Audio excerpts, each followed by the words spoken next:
안녕하세요. 마음모험 해피리치 TV입니다. 마음모험, 마음과 몸이 모두 건강하고 행복하기를 기원드립니다. 사람은 몸과 마음으로 이루어져 있음은 탐척동자도 다 알고 있는 사실이죠. 건강한 육체에 건강한 정신이 깃든다는 말은 고대 그리스 로마 시인 유베날리스가 남긴 명언이라고 하는데요. 건강의 중요성을 강조하기 위해 널리 사용되고 있습니다. 반면 정신의 중요성을 강조하는 말들도 많습니다. 생각하는 대로 살지 않으면 사는 대로 생각하게 된다. 프랑스의 작가이자 시인, 철학자인 볼 발레리의 명언이라는데요. 자신이 주체적으로 사고하고 계획하며 살아가야 함을 잘 표현하고 있습니다. 특히 불교에서는 일체유심조, 마음 닦는 공부를 많이 강조합니다. 현대인들은 몸에 투자하는 비중이 매우 높습니다. 건강이라 하면 몸 건강을 거의 전부로 생각하죠. 몸 건강도 중요하지만 마음 건강, 정신 건강도 함께 잘 관리해 나가야겠습니다. 왜냐하면 우리 몸에서 정신, 마음, 영혼이 빠져나가는 것, 즉 육체와 영혼이 분리되는 것을 죽음이라 하기 때문이죠. 그런 측면에서 붓다, 예수, 공자님 등 성현들의 지혜의 말씀을 통해서 우리의 마음과 몸을 풍요롭게 건강하게 그리고 행복한 삶을 누려나가야겠습니다. 이 영상의 내용은 지은이 홍사성님이 부처님은 이렇게 말씀했다의 책을 기본 삼아 요약자의 이야기를 덧붙여서 재구성하였습니다. 여러분의 삶에 조금이라도 도움이 되시길 바라겠습니다. 그럼 이제 시작해볼까요? 영상 시작하기 전 먼저 구독, 좋아요 한 번씩 눌러주시면 영상 제작에 큰 힘이 됩니다. 감사합니다. 도둑도 훔쳐가지 못하는 보물. 부처님이 사바티의 기원정사에 머물고 계실 때의 일이다. 어느 날, 한 단정한 젊은이가 찾아와 부처님께 이러한 것을 여쭈었다. 부처님, 어떤 것이 불로도 태우지 못하는 것입니까? 어떤 것이 바람이 불어도 날아가지 않는 것입니까? 어떤 것이 홍수가 져서 모든 것이 떠내려갈 때에도 떠내려가지 않는 것입니까? 나쁜 임금이나 도적이 사람의 재물을 뺏어갈 때 어떤 사람이 그들에게 빼앗기지 않을 수 있습니까? 어떤 법의 창고를 지어야 끝끝내 허물어지지 않나이까? 부처님은 젊은이에게 이렇게 가르쳐 주었다.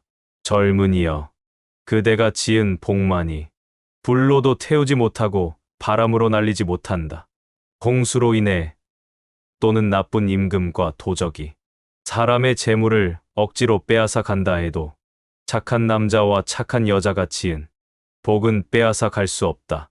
착한 일을 해서 지은 공덕의 법의 창고는 끝끝내 허물어지지 않는다. 젊은이는 부처님의 가르침에 감사하고 돌아갔다. 자밤 48권. 우리는 살다 보면 뜻밖의 일 또는 천재지변으로 재산을 잃기도 한다.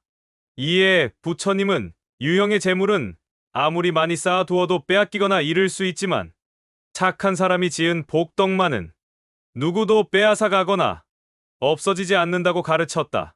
그리고 부처님은 재물도 중요하지만 영원히 없어지지 않을 보물창고를 지으라고 가르치고 있다.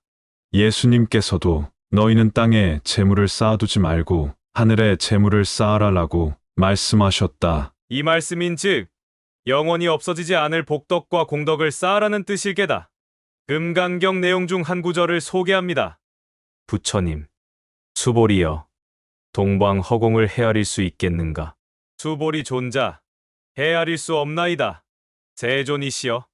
수보리여, 남서북방 사유상하 허공을 헤아릴 수 있겠는가? 헤아릴 수 없나이다. 세존이시여.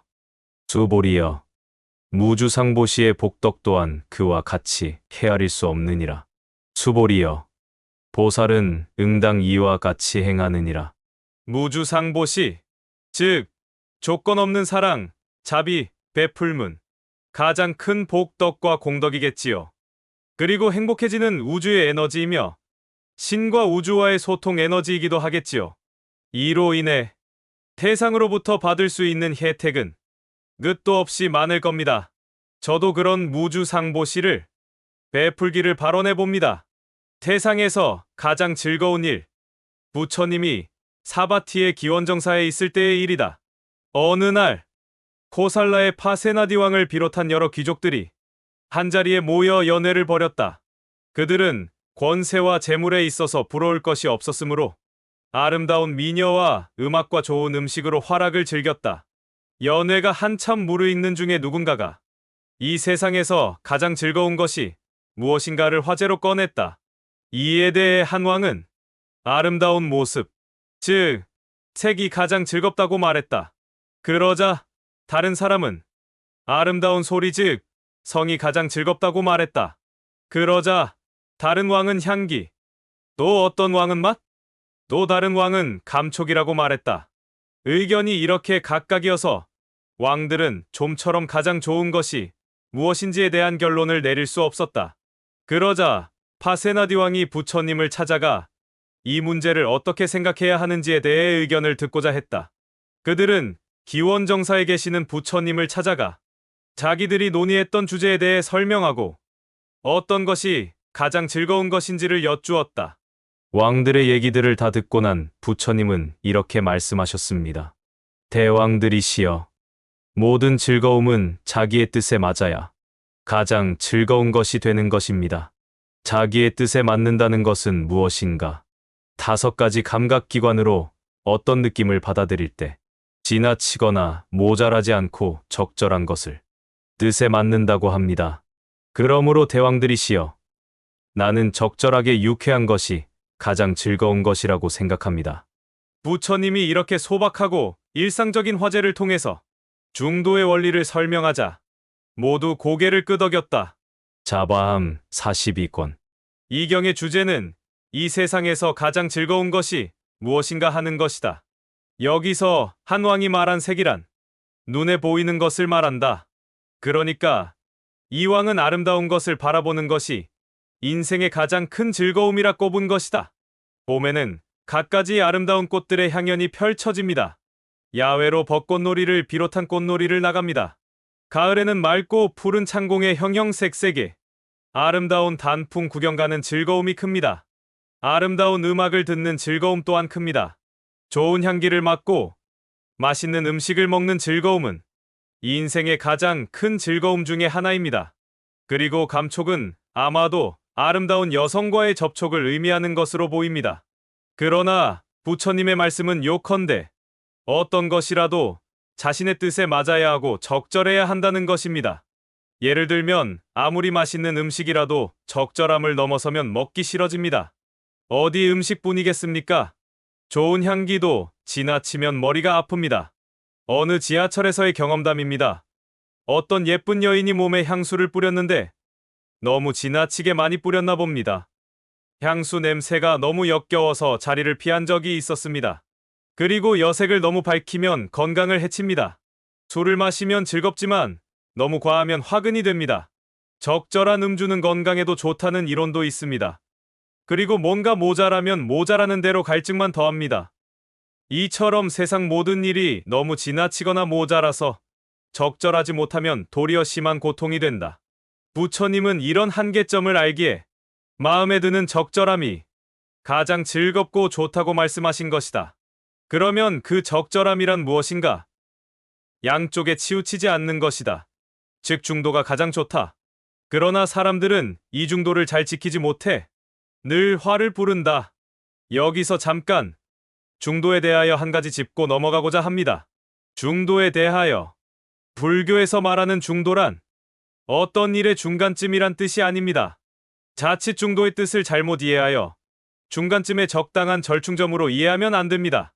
여기서 말하는 중은 중간쯤의 가운데라는 뜻이 아니고 가장 정확한, 가장 적절한, 가장 합리적인 방안을 가리킵니다. 이를테면 화살이 관역의 정중앙에 꽂혔을 때를 명중, 적중했다고 말하듯이 중도에서 말하는 중은 명중할 때의 그 중입니다. 그러니까 가장 정확하고 적절하고 합리적인 방안을 중도라고 표현합니다. 이렇듯 중도는 단순히 종교적 수행에 그치지 않고 삶의 다양한 문제들에 적용될 수 있는 실용적인 지혜로도 이해됩니다. 예를 들어 일과 휴식의 균형입니다. 지나치게 일에 몰두하거나 반대로 나태한 삶을 피하는 것입니다. 그리고 의사 결정 시에는 감정적, 즉흥적인 결정 대신 상황을 합리적으로 판단하고 최선의 선택을 내리는 것입니다. 다음은 부처님께서 중도를 설하신 현악기 줄의 비유입니다. 검은고의 줄이 너무 팽팽하면 끊어지고 너무 느슨하면 소리가 나지 않듯이 적당히 조율된 줄이 아름다운 소리를 낸다. 이처럼 중도란 지나치거나 부족함 없이 가장 적절하게 조율된 상태를 의미합니다. 이 비유는 수행뿐만 아니라 우리 일상의 모든 면에 적용될 수 있습니다. 이처럼 중도는 깨어있는 삶의 지혜입니다. 부처님께서 강조하신 중도는 단순히 중간쯤의 적당한 절충점이 아니라 매 순간마다 상황에 맞는 가장 합리적이고 바른 선택을 뜻합니다. 이는 올바른 지혜와 자비, 균형 잡힌 마음가짐을 통해 이루어질 수 있습니다. 중도는 불교 수행의 핵심이자 삶의 지침으로서 우리에게 극단에 빠지지 않고 평온한 마음을 유지하는 법을 가르쳐 줍니다. 이상으로 오늘은 도둑도 훔쳐가지 못하는 보물, 세상에서 가장 즐거운 일, 매 순간 상황에 맞는 가장 합리적이고 바른 선택인 중도에 대해 살펴봤습니다. 이 영상이 조금이라도 도움이 되셨다면 구독, 좋아요 한 번씩 눌러주시면 영상 제작에 큰 힘이 됩니다. 부처님은 하나님, 우주님, 참나의 통칭입니다. 기독교인들은 하나님, 천주교인들은 하느님, 무교인분들은 우주님으로 불러도 무방합니다. 늘 부처님 전에 복 많이 짓고 더욱 열심히 공부하고 정진하여 마음과 몸이 늘 건강하고 행복하시길 기원드립니다. 건행 감사합니다.